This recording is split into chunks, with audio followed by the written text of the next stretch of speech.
Assalomu alaykum hammaga. Bugun sizlar bilan birgalikda Instagramda shapka profilni, ya'ni profilingizni shapkasini qanday qilib to'g'ri upakovka qilishni va professional upakovka qilishni siz bilan birgalikda o'rganamiz. Ismim Dilobarxon, 4 yillik tajribaga ega, ismim mutaxassisiman. Sizga agentligimizdagi barcha proyektlarimizda qo'llagan uslubni o'rgataman. Professional darajada bugun shapka profilingizni upakovka qilish imkoniyatingiz bo'ladi. Demak, ekraningizda Instagramni shapka profilini tashqi ko'rinishi turibdi. Qanday qilib uni to'g'ri upakovka qilishni siz bilan birgalikda ko'rib chiqamiz. Demak, boshladik. Xo'p, bizda mana shu joyi, tepasida turgan mana ST Agency yozilgan joyi bizda nickname deb ataladi. Mana shu nickname'ni va profil ismini qanday qilib o'zgartirib, biografiya qismini to'ldirishni o'rgataman. Demak, ekraningizda ko'rib turganingizdek, mana shu izmenit tugmasini profildan bosamiz. Mana bizda butun boshli bitta shapka profilini almashtirish uchun akoshka ochildi. Ushbu akoshkani imya degan joyi, mana shu imya degan joyiga siz aynan o'zingizni sohangizga tegishli bo'lgan kalit so'zlarni yozib chiqishingiz kerak. Nima uchun? Mana shu imya deb yozilgan joyda sohangizga oid eng ko'p ishlatiladigan so'zlarni yozsangiz, agar Instagram profil orqali sizni kimdir qidirsa, ключ so'zlar, kalit so'zlar orqali Instagram birinchi sizni rekomendatsiyaga chiqazadi va insonlar sizni tezroq topib olishadi. Masalan, siz ismim mutaxassisi bo'lsangiz, ismim mutaxassisi deb o'sha yerda ismim bo'yicha mutaxassis deb yozsangiz bo'ladi.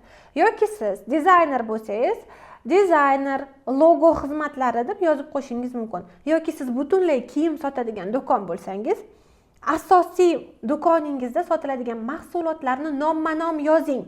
Sumka, shapka, yana abaya, kilot, obuv, hammasini tufli deb yozsangiz, kimdir Instagramda tufli deb qidirsa ham, albatta sizni profilingizni chiqarib berishadi. Mana shu imya degan joyiga biz aynan qaysi yo'nalish bilan shug'ullansak, o'sha yo'nalishda ishlatiladigan eng ko'p ishlatiladigan so'zlarni yozib chiqishingiz kerak.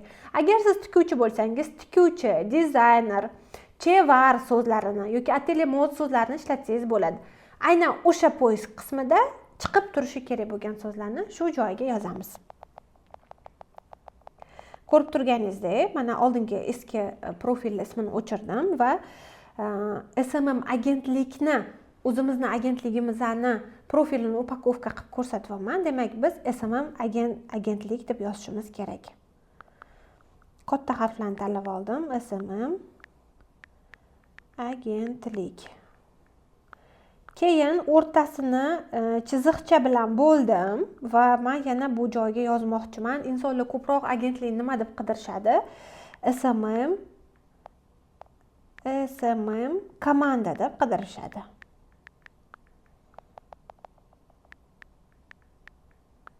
SMM komanda yoki SMM jamoa deb qidirishadi. Komandani o'rniga jamoa so'zini ishlatsam ham bo'ladi.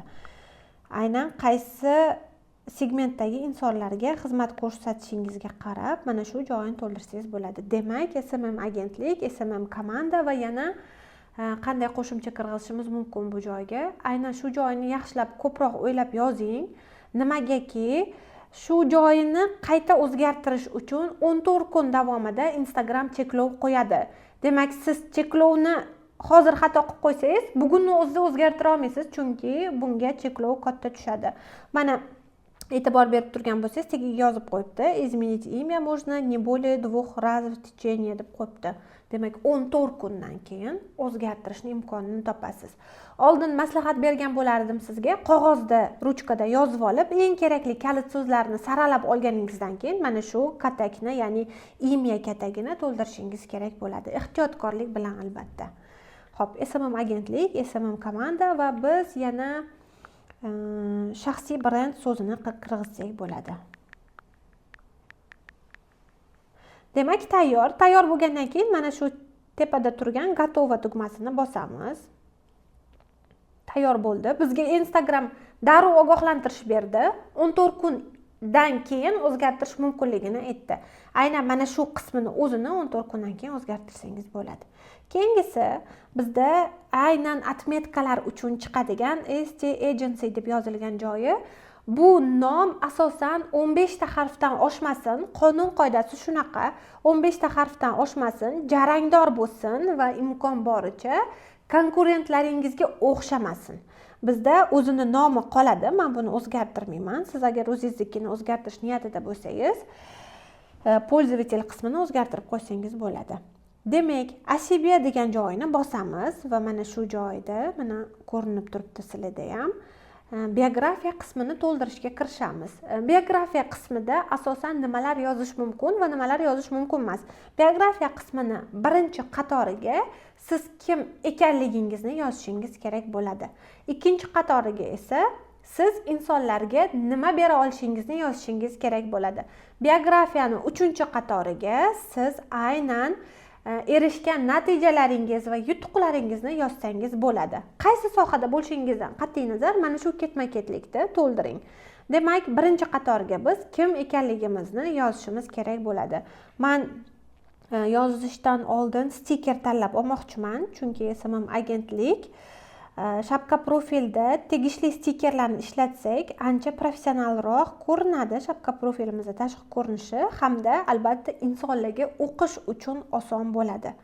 Eng muhimi qulaylik yaratish maqsadida men hozir ekranda stikerlar tanlab chiqyapman. Xo'p, yana bir eslatma, mana bunday qo'yilgan galochkalarni shapka profilda ishlatish mumkin emas. Instagram taqiq qo'ygan, chunki Instagramni o'zini galochkasini sotib olishingiz mumkin, lekin stikerlarning ichida mana bunday qora yoki yashil galochkalarni umuman ishlatish mumkin emas. Buni ishlatib qo'ysangiz, Instagram shapka profilingizni to'g'ri upakovka qilishingiz uchun ruxsat bermaydi. Demak, mana bu qora nuqtani tanlab oldim. Ko'rib turganingizdek, mana pastda 149 raqamini ko'rsatib turibdi. Shapka profilni biografiya qismi uchun Instagram 150 dona harf beradi. Mana shu 150 dona harfda maksimal darajada to'g'ri foydalanishni imkonini qilganingiz ma'qul. Yozayotgan gaplaringiz 150 tadan o'tib ketsa, siz uni saqlanib qila olmay qolasiz. Demak, boshladik. Biz kim ekanligimizni yozishimiz kerak birinchi qatorga. Demak, boshladik. Ismim agentlik.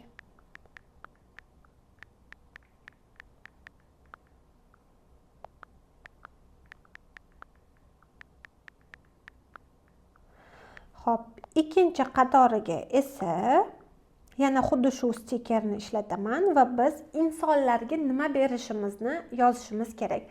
Bizni SMM agentligimiz insonlarga shaxsiy brendini rivojlantirib, bizneslarini rivojlantirishga yordam beradi. Demak, men shu so'zni kirgizib qo'yaman.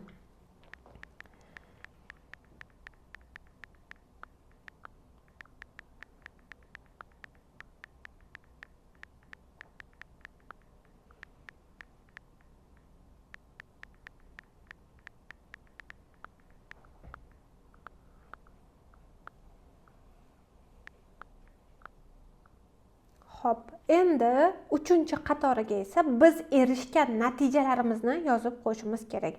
Agentligimiz tashkil qilinganiga 2 yildan ko'proq vaqt bo'lgan bo'lsa ham, shu 2 yil ichida 50 dan ortiq taniqli brendlarni, bizneslarini hamda shaxsiy brendlarni rivojlantirib berishni imkonini qilganmiz. Bizda shunday fakt bor, 50 dan ortiqroq brendlarni tanilishiga yordam berganmiz. Men o'sha faktni kirgizib qo'ymoqchiman.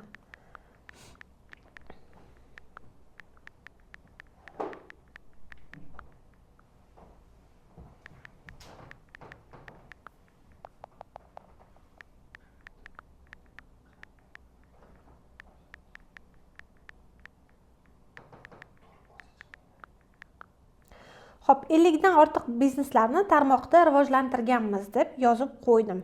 Endi boshidagi gapimga qaytamiz. Biografiyani birinchi qatoriga aynan biz kim ekanligimizni, ikkinchi qatoriga esa biz insonlarga nima bera olishimizni, uchinchi qatoriga esa erishgan natijalarimizni yozib bo'ldik. Tayyor bo'ldi. Endi 4-qatoriga tushmoqchi edim, lekin mana bu yerdagi 14 tagina harfga ko'zim tushdi. Demak, 14 ta harfda maksimal darajada biz bilan qanday bog'lanish uchun qo'ysak bo'ladi. Ya'ni bu joyga men telefon raqam kirgizishni ma'qul ko'rdim, insonlarga osonroq bo'lishi uchun. Va ko'rib turganingizdek pastda -4 raqami chiqdi. Demak, biz 4 ta harf yoki son ko'proq terib yubordik. Endi ko'rib turganingizdek, telefon raqamlarini o'rtasidagi probellarni o'chirishga harakat qilaman. Agar telefon raqamidagi probellarni o'chirsak, bizda ancha joy tejalib qoladi. Mana, ko'rib turganingizdek 0 holatda bo'ldi. Endi biografiya qismini сохранить qilamiz. Tepada turgan готово tugmasini bosasiz. Xo'p, 150 ta bilan rovna bo'pti. Bizga ruxsat berishmadi сохранить qilish uchun. Biz bitta undovni o'chiramiz, zapas qolishi uchun. Va yana готово tugmasini bosamiz. Unda ham ruxsat berishmadi. Yana bitta znakka o'chirib tashlaymiz. Mana ko'rib turganingizdek Instagramning biografiya qismini to'liq yozib bo'ldik. Endi qanaqadir silka bo'lsa sizda, kanalning silkasi, mana shu joyga kanalning silkasini kirgizib qo'yishingiz mumkin bo'ladi. Masalan, menda Telegram kanalimning silkasi bor. Mana shu kanalimning silkasini kirgizib qo'ymoqchiman. Instagram silkani joyladik va zagolovka yozib qo'yishimiz kerak. Telegram deb yozib qo'ydim. Marhamat. Endi готово tugmasini bosdim. Telegram kanalimning silkasini Instagram shapka profilga to'g'rilab kirgizib qo'ydim. Mana ko'rganingizdek, silka degan joyda bir raqami turibdi. Demak, men bittagina silkani prikrepить qilib qo'ydim. Sizda YouTube kanal bo'lsa, YouTube kanalingizni ham kirgizib qo'yishingiz mumkin bo'ladi. Endi pol degan joyda siz 2 xil 3 xil pol bor. Bu yerda ayol yoki erkak polini tanlasangiz bo'ladi. Готово tugmasini bosamiz. Bu aynan reklama yoqishganda ayollarga yoki erkaklarga ko'rsatiladi degan joyda aynan siz ayol polini tanlasangiz, bu ayollar uchun yoqilgan reklamalar ko'rsatadi. Agar siz erkak kishi bo'lsangiz, erkak polini tanlasangiz, aynan sizga tegishli bo'lgan reklamalar ko'rsatiladi.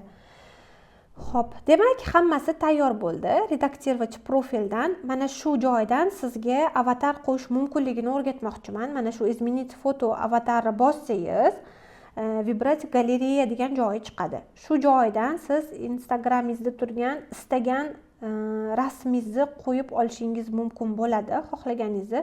Sizda logotip bo'lsa, logotipni ham joylab olishingiz mumkin bo'ladi. Men hozir tegmadim, chunki logotipimiz to'g'ri rasmda turibdi, lekin sizga o'rgatish mumkin bo'lgan joygacha o'rgatib qo'ydim.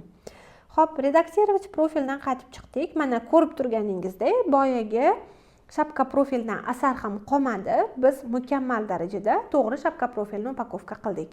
Bu shapka profilni har xil ko'rinishda, har xil yo'nalishlaringizga moslashtirib, bemalol upakovka qilsangiz bo'ladi. Kanalim yangi. YouTube kanalimni qo'llab-quvvatlash uchun sizdan albatta like hamda ajoyib fikringizni bildirilgan kommentariyani kutaman. Sizni yana qanday mavzular qiziqtiradi? Kommentariyada yozib qoldiring. Keyingi videolarimni aynan sizga qiziq bo'lgan va eng kerakli mavzularda olib chiqaman. Ko'rishguncha sog' va salomat bo'ling.